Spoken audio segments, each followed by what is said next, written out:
दोस्तों नमस्कार। एक फैसला 2024 में लिया गया था और एक फैसला 2026 में लिया जा रहा है। 2024 का फैसला देश के प्रधानमंत्री और गृह मंत्री दोनों ने लिया था, यानी मोदी और अमित शाह ने लिया था। और 2026 का फैसला राहुल गांधी के साथ अब पूरा विपक्ष लेने को तैयार खड़ा है। 2024 में लोकसभा चुनाव परिणाम के बाद बहुमत से नीचे 400 का नारा देने के बावजूद भी 240 पर जब बीजेपी अटक गई, तब मोदी और शाह ने फैसला लिया कि अब किसी भी राज्य में कोई चुनाव हारेंगे नहीं और पूरे देश में सिर्फ और सिर्फ भगवा लहराएगा। इसके लिए जो करना हो सब किया जाएगा। और 2026 में जब पश्चिम बंगाल के चुनाव परिणाम खुले तौर पर इस तर्ज पर सामने आ गए, जहां मसला सिर्फ ईवीएम, एसआईआर, इलेक्शन कमीशन तक का नहीं था, इस देश की नौकरशाही, इस देश के अर्धसैनिक बलों की मौजूदगी, इस देश के नियम कानून, इस देश में चुनाव कराने की पूरी प्रक्रिया, उसमें शामिल सेंटर के अधीन तमाम इंस्टीट्यूशन जो सक्रिय हुए, उसने पूरे विपक्ष को अब बेचैन कर दिया, यह कहते हुए कि मसला सिर्फ पश्चिम बंगाल का नहीं है। इस वक्त तो मसला दरअसल केंद्र सरकार जिस तर्ज पर चल रही है और उसके मातहत जो भी ऑर्गेनाइजेशन है या जो उसकी संवैधानिक ताकत है, उसके जरिए जो वो चुनाव जीतने के लिए पूरा सिस्टम इस देश में बना चुकी है, अब जरूरी है कि उस दिशा में कदम बढ़ा दिया जाए। यानी पश्चिम बंगाल के आंकड़ों को लेकर यह ट्रिगर है। ट्रिगर इसलिए है क्योंकि जितने वोट कटते हैं उससे कम वोटों के अंतर पर अगर बीजेपी सत्ता तक पहुंच जाती, और आकलन अब हो रहा है कि 49 सीट्स ऐसी है जहां पर जीत का जो पूरा बहुमत का हिस्सा है, यानी जो आंकड़े हैं जीत के, वो एसआईआर द्वारा काटे गए वोटों से कम है, यानी वो होते तो परिस्थिति कुछ और हो जाती। यह मैसेज सिर्फ एक ट्रिगर है क्योंकि इससे पहले इस देश के भीतर कई सवाल उठते चले गए और किसी ने उस दिशा में ध्यान ही नहीं दिया, या कहें हर कोई बिखरा हुआ था। सबने इस पूरे चुनावी सिस्टम के एक एक पुर्जे को देखा। किसी ने ईवीएम देखा, किसी ने ज्ञानेश कुमार को देखा, किसी ने इस दौर में चुनाव आयोग की सिर्फ उस भूमिका को देखा जहां पर बूथ पर मौजूद पॉलिटिकल पार्टी के जो भी रिप्रेजेंटेटिव होते हैं उनके सामने क्या मुश्किल आती है। किसी ने 17C फॉर्म देखा, लेकिन कोई इस बात को समझ ही नहीं पाया कि दरअसल एक ऐसी मानसिकता 2024 के बाद इस देश में बनाती चली गई मौजूदा केंद्र सरकार, जिसके तहत कोई भी केंद्रीय सरकारी कर्मचारी हो, यहां तक कि अर्धसैनिक बलों की मौजूदगी हो, यहां तक कि वरिष्ठ से वरिष्ठ आईएएस अधिकारी हो, आईपीएस अधिकारी हो, हर ने अपनी जरूरत और अपने अस्तित्व को उस सरकार के साथ जोड़ लिया जिस सरकार ने नारा दे दिया, अब हम सत्ता से बाहर जा ही नहीं सकते हैं क्योंकि हमने पूरा सिस्टम क्रिएट कर लिया है। शायद इसीलिए यह एक सबसे बड़ी गलती पश्चिम बंगाल को लेकर कहीं हो तो नहीं गई, क्योंकि संविधान को ताक पर रखते हुए इस देश के चीफ जस्टिस तक को चुनाव आयुक्त की नियुक्ति से हटाकर संसद के जरिए कानून और बिल को पास कराने की परिस्थिति ने उस दौर में किसी ने नहीं समझा कि यह सरकार की ताकत है या सरकार अपनी ताकत के जरिए इस देश के डेमोक्रेटिक सेटअप को अपने अनुकूल करने के लिए डिस्टर्ब कर रही है, या फिर किसी एक इंस्टीट्यूशन का सहारा लेकर दूसरे इंस्टीट्यूशन को वह पूरी तरीके से डैमेज कर देती है। पार्लियामेंट में बहुमत है तो आप विधेयक लेकर आए, लेकिन विधेयक था कि दरअसल इलेक्शन कमिश्नर की नियुक्ति में अब जो 3 लोग होंगे उसमें 2 सरकार के होंगे, उसमें चीफ जस्टिस ऑफ इंडिया नहीं होंगे। कमोवेश यही स्थिति हर राज्य के भीतर टूटते विधायक, सांसद और शायद हर परिस्थिति में जो भी बात चुनाव आयोग की चौखट तक पहुंची, चुनाव आयोग ने उसे खारिज कर दिया और धीरे धीरे उसकी जुबां पर टीएमसी भी आ गया, जहां वो ये कहने से चूका नहीं कि इस देश की लोकतांत्रिक पद्धतियों को ममता बनर्जी की पार्टी हानि पहुंचा रही है।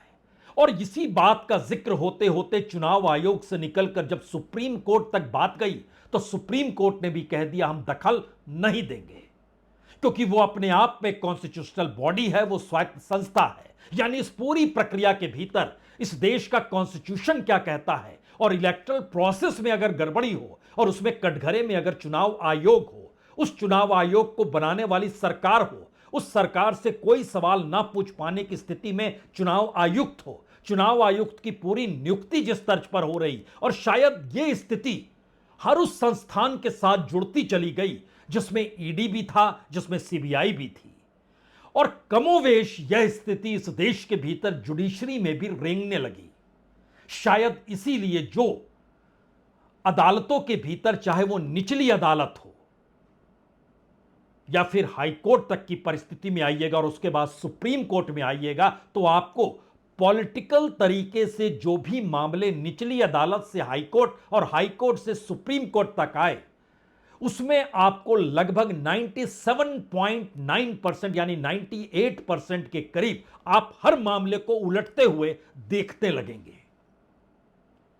और फिर उसके बाद कहा जाता है यह एक डेमोक्रेटिक सेटअप है, और इस डेमोक्रेटिक सेटअप के दायरे में हर ईडी का छापा, हर सीबीआई की कार्रवाई, हर अदालतों के फैसले, हर चुनाव आयोगों द्वारा किए गए निर्णय और नए नए नीतियों को बनाते हुए अनुकूल परिस्थिति, इस दौर के पूरे हिस्से को अगर आप समझे तो जितने दिन इसके बीच में सफर करती है पूरी के पूरी देश की पॉलिटिकल सिस्टम और इस देश की डेमोक्रेटिक परिस्थितियां, उसमें इतना वक्त होता है कि उसके जरिए सत्ता अपने आप को बरकरार अपनी कुर्सी पर रख लेती है। तो क्या बंगाल में जो कुछ हुआ उसके बाद सवाल बंगाल से आगे निकल गया और अतीत के हर पन्ने को खोलने लग गया?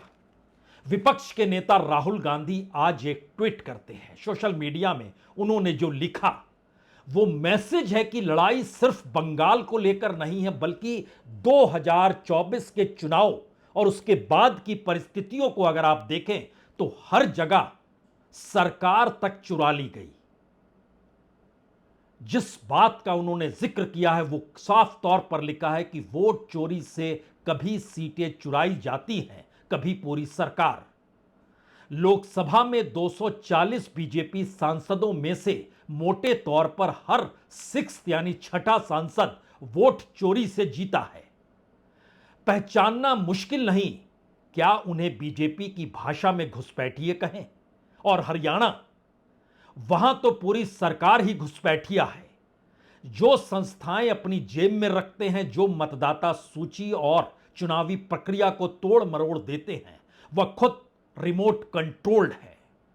उन्हें असली डर सच्चाई का है, क्योंकि निष्पक्ष चुनाव हो जाए तो आज ये 140 को भी पार नहीं कर सकते।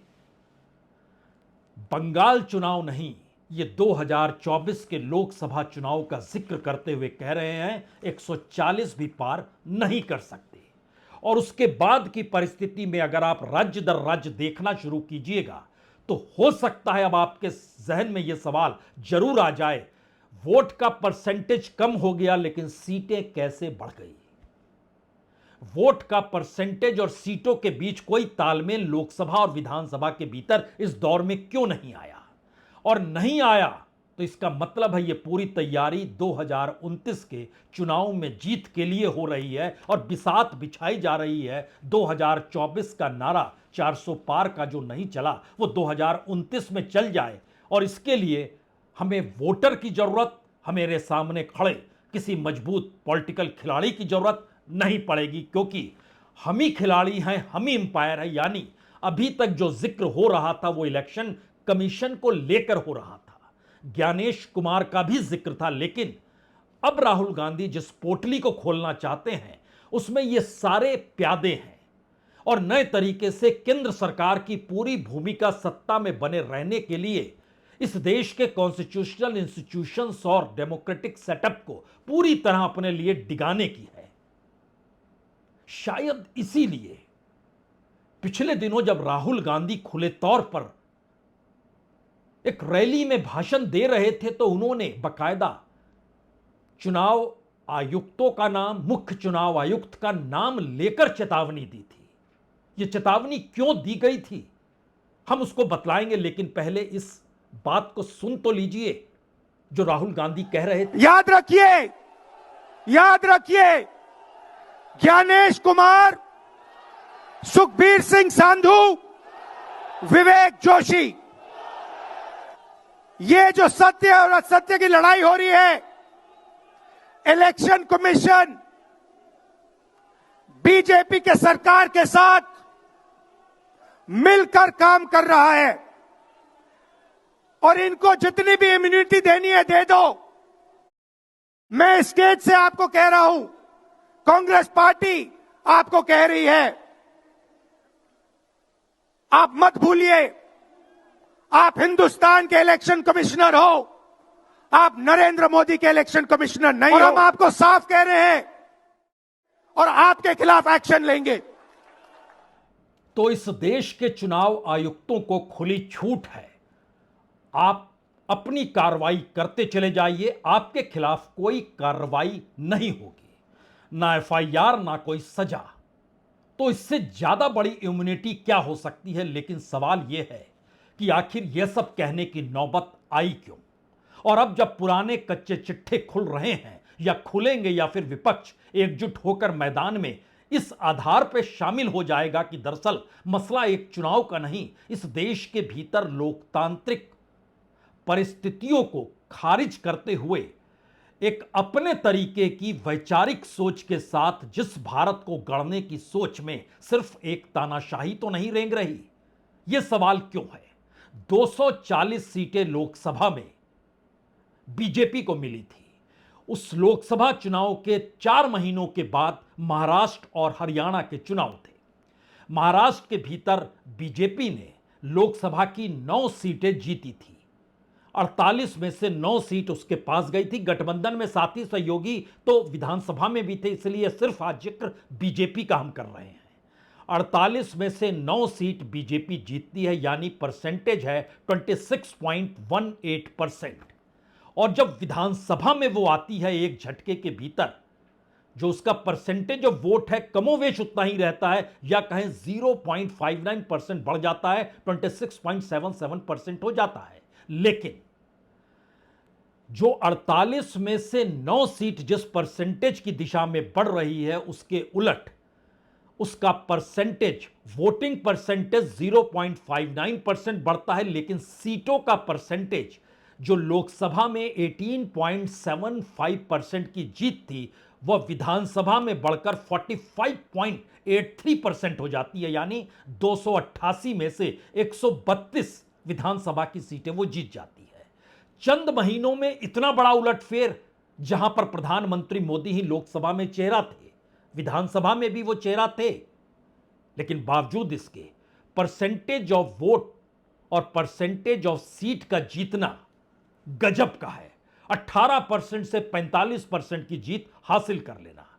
हरियाणा में कमोवेश यही स्थिति थी। हरियाणा में 10 में से 5 सीट बीजेपी जीती थी, और हरियाणा के भीतर 90 में से 48 सीट बीजेपी विधानसभा में जीत गई चंद महीनों के बाद ही। परसेंट में इजाफा सीट जीतने में भी होता है, लेकिन सबसे बड़ी बात यह है कि लोकसभा की तुलना में विधानसभा में बीजेपी की सीटें कम हो गई। 8% बीजेपी की सीट कम हो गई, लेकिन लोकसभा की तुलना में विधानसभा में सीटें 4 से 5% बढ़ गई। कैसे संभव है। सब कुछ हो रहा है। अगर आप बिहार के भीतर भी झांक कर देखिए तो वहां भी लोकसभा और विधानसभा के भीतर सीटें बढ़ जाती है और परसेंट ऑफ वोट कम हो जाते हैं। यह भी अजीबोगरीब स्थिति है कि 6-7% सीटें बढ़ जाती है। 40 में से 12 सीट बिहार में लोकसभा में बीजेपी जीतती है, लेकिन 243 में से 89 सीट खुद जीतती है। इतनी ही सीट एक लिहाज से उनके सहयोगी जेडीयू को मिल जाती है। यानी पूरे तरीके से लगभग 80% सीट पर काबिज सत्ता पक्ष हो जाता है। यह कमाल लोकसभा में नहीं होता है, यह विधानसभा में हो जाता है, जो अगले बरस होता है, यानी 2025 में। और इसी प्रक्रिया में जब आप पश्चिम बंगाल में घुसेंगे तो वहां भी यह खेल होता है। 42 में से 12 सीट लोकसभा की बीजेपी जीतती है, लेकिन विधानसभा में 294 में से 207 सीट वो जीत जाती है, यानी सीटों में इजाफा। 28% सीट वो जीतती है लोकसभा में, और विधानसभा में वो 70% से ज्यादा सीट जीत जाती है। कैसे संभव है? और इस पूरी प्रक्रिया में कमोवेश हर राज्य में जब यह होता चला आया है तो हर कोई यह मान रहा है कि अब अगला नंबर उत्तर प्रदेश का है। उत्तर प्रदेश में 80 में से 36 सीटें बीजेपी जीती थी, यानी 43.69%। अब सवाल है विधानसभा में क्या इतनी ही सीटें जीतेगी, या फिर महाराष्ट्र, हरियाणा, बंगाल, बिहार सबके एक्सपेरिमेंट जब उत्तर प्रदेश में काम करेंगे तो उसकी तादाद एक झटके में 250 से 300 सीट वो जीत चुकी होगी, यानी बहुमत के साथ ही नहीं बल्कि बहुमत से कहीं ज्यादा, और हो सकता है इस बार वो 2/3 सीटें जीत जाए। शायद इसीलिए पहले दिन से अखिलेश यादव ये कहते रहे, मैं खुद अगर 80 की 80 सीटें भी जीत जाऊं लोकसभा में तो भी मुझे भरोसा ईवीएम पर नहीं होगा। लेकिन अब तो सवाल हर पुराने कच्चे चिट्ठे को खोलने का इसलिए है क्योंकि जिस अयोध्या के आसरे, अयोध्या में राम मंदिर निर्माण के आसरे बीजेपी सोच रही थी कि पूरे देश में तिरंगे दौड़ने लगेगी 2024 के चुनाव में, उल्टे वो अयोध्या में ही चुनाव हार गई। अब विधानसभा के चुनाव जब सामने आएंगे तब क्या होगा, जो अगले साल के शुरू में होने हैं। पार्लियामेंट में दिया गया अखिलेश यादव का एक भाषण का एक छोटा सा हिस्सा सुनाते हैं, इसका जवाब देगा कौन? ईवीएम पे मुझे कल भी भरोसा नहीं था, आज भी नहीं भरोसा। मैं 80 की 80 सीट जीत जाऊं तब भी नहीं भरोसा। और मैंने अपने चुनाव में कहा था अध्यक्ष महोदय कि ईवीएम से जीत करके ईवीएम हटाने का काम करेंगे। न ईवीएम का मुद्दा मरा है न जाएगा खत्म। जब तक ईवीएम नहीं हटेगी हम समाजवादी लोग उस बात पर अड़े। दरअसल 2024 के बाद संसद के भीतर ही 6 बार मामले ईवीएम को लेकर, एसआईआर को लेकर एक लंबी बहस के दौरान उठे। सिंबॉलिक तरीके से कहिएगा तो लगभग 19 बार ये मामले उठाए गए। लेकिन बंगाल चुनाव से पहले की परिस्थिति में समझें तो विपक्ष बिखरा हुआ था, उसकी सोच एक अलग अलग धारणा के साथ चल रही थी। शायद इसीलिए अब सवाल, अगर 2024 में बीजेपी ने यह सोच लिया, या प्रधानमंत्री मोदी और गृह मंत्री अमित शाह की जोड़ी ने इस पूरे सिस्टम को, चुनावी सिस्टम को ही अपने अनुकूल करने की सोच डाली और 2029 की दिशा में वो कदम बढ़ाने लगे, ये सोचते हुए कि अब हमें कोई हरा नहीं सकता है, तब अगला सवाल था वाकई सिस्टम को तोड़ेगा कौन? बंगाल के चुनाव में क्या उस पलीते में आग लगा दी? और नए तरीके से अब तमाम पॉलिटिकल पार्टीज को इसलिए सोचना है क्योंकि उनका अपना अस्तित्व बचता ही नहीं। अभी तक विपक्ष की भूमिका हो, कुछ विशेषाधिकार मिल जाएं, इस दौर में पैसे की उगाही भी हो रही हो, ब्लैक मनी पर नजर भी ना पड़ रही हो, क्योंकि केंद्र द्वारा या सत्ता द्वारा निर्धारित डेमोक्रेसी में आप पायदान बने हुए थे। लेकिन अब तो वो पायदान कैसे बन पाएगा, यह सवाल हो सकता है यूपी इलेक्शन उसकी आखिरी कील साबित हो जाए, जब अखिलेश हार जाए। लेकिन सवाल अब यह है कि बंगाल के चुनाव ने अगर ट्रिगर दबाया है तो उत्तर प्रदेश के भीतर पहले दिन से ही यह सवाल अखिलेश के जहन में होगा, हम तो चुनाव हारने के लिए लड़ रहे हैं, अब तैयारी कुछ और करनी होगी, या पूरे के पूरे विपक्ष को एकजुटता के साथ उत्तर प्रदेश के मैदान में इस तरीके से कूदना होगा जहां मैसेज बहुत साफ जाए कि यह प्रयोग नहीं चलेगा, यह सिस्टम हम धराशायी करेंगे। दरअसल 3 बड़ी वजह है। पहली वजह हर किसी ने खुले तौर पर देखी इस देश में, विचारधारा की बात। 2014 से जो विचारधारा का ट्रांसफॉर्मेशन था उसमें बीजेपी ने खुद को हिंदू पार्टी का ऐलान कर दिया, बाकी तमाम पॉलिटिकल पार्टीज को कहा यह हिंदू पार्टी नहीं है। ये मुस्लिम तुष्टीकरण की दिशा में है, कोई मुस्लिम पार्टी है, कोई मुस्लिम लीग है। इन सब बातों का जिक्र होते होते जिस वैचारिक परिस्थिति को इलेक्शन से जोड़ते हुए अपने आप को उस नेशनलिज्म के आवरण में लाने की कोशिश थी, उसमें सफल हो गई बीजेपी और स्थापित होते चला गया संघ की सोच और बीजेपी की अपनी भगवा सोच, या कहें उसके अपने सेफनाइजेशन जो था वो खुलकर सामने आना चल गया। ये पहला हिस्सा था जहां उसको सफलता मिली। दूसरी सफलता उसके साथ हर चुनाव में जीत की जुड़ते चले जाना था। जुड़ते चले जाने का मतलब यह होता है कि जो भी इंस्टीट्यूशंस इस डेमोक्रेटिक सेटअप में चेक एंड बैलेंस करने की दिशा में काम करे, वो सिर्फ अब विपक्ष को चेक करे या फिर डेमोक्रेटिक सेटअप को जो केंद्र बनाना चाहता है उसको वो चेक करने की कोशिश करे।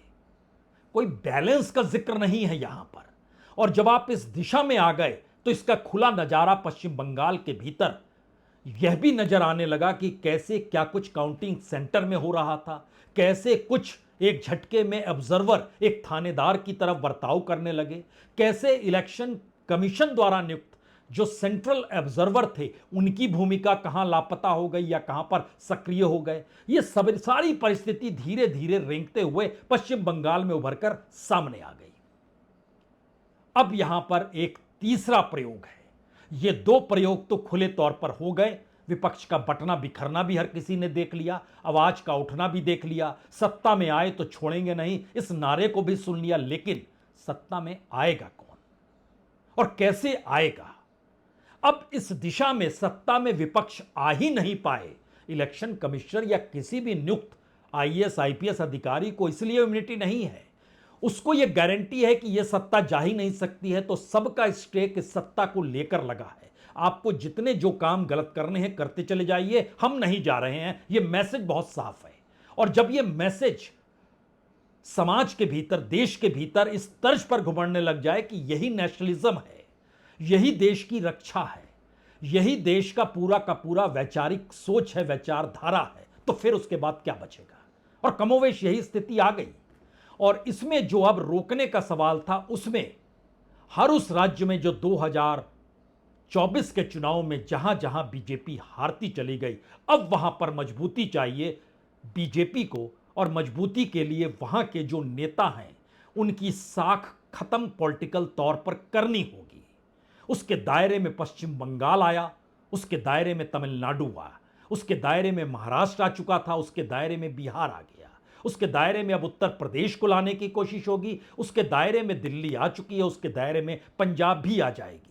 वामपंथियों का सुपड़ा साफ इस देश से हो चुका है। तो छिटपुट जो उनके 8 सांसद इस वक्त पार्लियामेंट में बैठते हैं, आने वाले वक्त में वो भी नहीं बैठे। झारखंड के भीतर हेमंत सोरेन है तो उनकी फाइल फिर से खोल दी जाए। जो भी माइनिंग के घोटाले से जोड़ी गई थी, कुछ मिला तो नहीं, लेकिन फाइल खोलकर जेल तक पहुंचाना और साख पर आंच या कहें दाग लेकर आ जाना, यह बहुत कठिन काम होता नहीं है। एक लंबी प्रक्रिया के बाद चाहे आप बेदाग हो जाएं, लेकिन दाग की प्रक्रिया में आपकी साख तो चलती चली जाए। तो शायद इसीलिए इस देश के भीतर लगभग 275 सीटें ऐसी हैं जो सीधे सीधे छत्रप, जो एनडीए के साथ नहीं बल्कि इंडिया के साथ या कहें एक वक्त में यूपीए के साथ हुआ करते थे, उन पर हमला शुरू हुआ है। और वो हमला होते होते उन 275 में से तकरीबन 120-22 सीटें विपक्ष ही जीता। उस पर अगर हमला कर दिया जाए तो ये पूरा शिफ्ट हो जाएगा 2029 में और 400 पार का नारा लगाने की जरूरत नहीं पड़ेगी। तब तो आप कोई भी नारा लगा सकते हैं, क्योंकि इस देश के भीतर सिर्फ और सिर्फ बीजेपी नजर आ रही होगी या उनके साथ खड़े दल ही सांस ले पा रहे होंगे। क्योंकि इसके ठीक समानांतर इलेक्शन जीतने के लिए जो भी हथियार चाहिए, हथियार का मतलब वो पैसा है, हथियार का मतलब वो व्यापारियों का पैसा है, वो डोनेशन है, वो कॉरपोरेट की हिस्सेदारी है, वो हर स्टेट में बनने वाली पॉलिसी और उसके जरिए कॉरपोरेट का जो पॉलिटिकल दान होता है, वो सब है। यानी पॉलिटिकल इकोनॉमी पूरे तरीके से इस देश के हर राज्य में जो भी रीजनल फोर्सेस है उनसे कट कर दी जाए तो चुनाव मैदान में वो कैसे पहुंचेगा और क्या लड़ेगा। शायद इसीलिए बंगाल ने अगर ट्रिगर का काम किया तो अब यह समझना होगा कि साथ जुड़े इंडस्ट्रियलिस्ट हों, कॉरपोरेट हों, उनके भीतर कैसे हिम्मत आएगी, और हिम्मत दिलाने के लिए आपको संघर्ष करना पड़ेगा। इसीलिए यह गलती जो ट्रिगर दबा दी गई बंगाल की, उसके बाद जो अब सब इस पॉलिटिकल सिस्टम को नहीं कहें बल्कि इलेक्ट्रल सिस्टम को कहें, यह चुनावी सिस्टम के भीतर अब विपक्ष को सेंध लगाने और तैयारी उसी की हो रही है। कितना सफल होंगे या नहीं होंगे, यह सवाल उनके विजन पर छोड़ दीजिए, लेकिन एक सवाल तो साफ है कि बंगाल के बाद 2024 से लेकर बंगाल तक के इलेक्शन की अगर सारे कच्चे चिट्ठे और दस्तावेज अगर उभर कर सामने आने लगेंगे तो सवाल सिर्फ चुनाव आयोग का नहीं बल्कि इस देश के भीतर हर उस बड़ी कार्रवाई का होगा जिस कार्रवाई से लाभ पॉलिटिकल तौर पर होता है मौजूदा राजनीतिक सत्ता को। उसके दायरे में इस देश के बड़े बड़े कॉरपोरेट हाउसेस भी आते हैं, इस देश के भीतर बड़े बड़े ब्यूरोक्रेट्स भी आते हैं, और इस देश के भीतर हर इंस्टीट्यूशन भी आता है, और संयोग से इन्हीं का स्टेक उस सरकार के साथ जुड़ चुका है। जहां पर सरकार गिरेगी तो इन्हें पता है कार्रवाई होगी, तो गिरने ही नहीं दो और अपने स्टेक को कंटिन्यू रखो। यह एक नए तरीके की लड़ाई है जिसके दायरे में भारत का मीडिया भी सत्ता के साथ खड़ा है। अब आप कैसे लड़ेंगे, शायद यह रास्ता आप ही को बनाना है, इस देश के विपक्ष को ही बनाना है जो चुनाव में प्लेयर होते हैं, क्योंकि मौजूदा वक्त का सबसे बड़ा प्लेयर खुद ही अंपायर भी है, खुद ही नियम कायदे भी तय कर रहा है। तो लड़ाई मान लीजिए शुरुआत है, और इस शुरुआत के पीछे का अनूठा सच यही है, पहली बार इस देश में चुनावी लोकतंत्र कहीं गायब हो गया है। यह सवाल खुले आसमान तले हर किसी को पता है, लेकिन रास्ता किसी को नहीं पता है। शायद इसीलिए यह परीक्षा संविधान की भी है, संविधान बनाने वालों की भी है, जिन्होंने सोचा ही नहीं था यह देश एक ऐसे मुहाने पर खड़ा होगा जहां मुद्दा कॉन्स्टिट्यूशन होगा, मुद्दा इस देश की कॉन्स्टिट्यूशनल इंस्टीट्यूशन होंगे, मुद्दा इस देश की डेमोक्रेसी होगी, और मुद्दा इस देश का चुनाव होगा। सोचा नहीं था, लेकिन इस मुहाने पर देश तो खड़ा हो चुका है। बहुत बहुत शुक्रिया, बहुत बहुत शुक्रिया।